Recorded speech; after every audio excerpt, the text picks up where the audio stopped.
when people come to me at cocktail parties and say, "What is it that you do?" I don't consider myself a reporter. I've never really thought about it. I don't think about what the actual terminology is. I just kind of do what I do.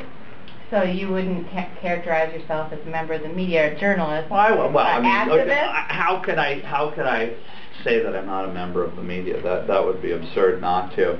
But sometimes I'm a publisher, sometimes I'm a writer, sometimes I'm a recruiter, sometimes I'm an activist. I thought everybody was in the media these days.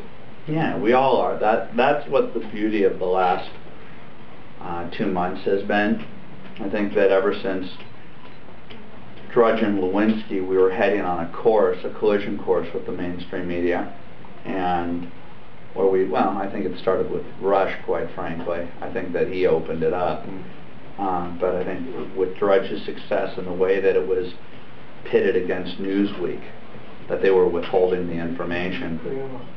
And I think that throughout much of the Bush years, with the success of and countless things that Jim Hoft has done, quite frankly, constantly causing trouble, but specifically the Dan Rather story and the Swiftboat stories. The Dan Rather story snuck up on the mainstream media, and they didn't know what to do with it, and they kept going to the Kerry campaign and saying, "Come on, craft the narrative.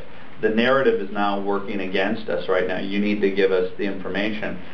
And they couldn't figure it out. They wheeled Max Cleland out to Crawford. They did everything that they could to save Kerry from 230 plus, Vietnam veterans, and it didn't work.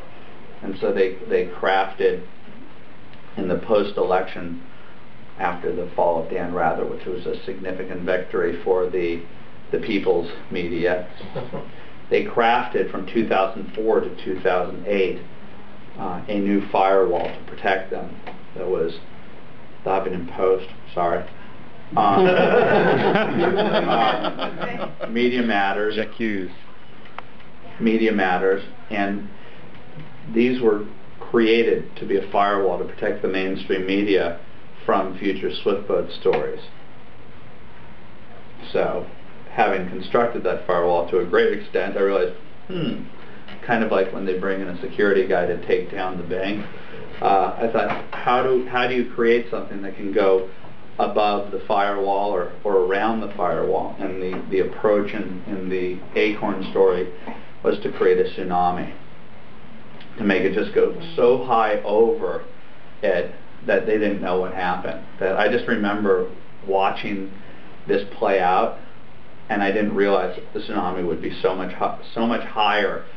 Can you imagine David Brockovich and Media Mutters for Bulgaria and Eric Bollert?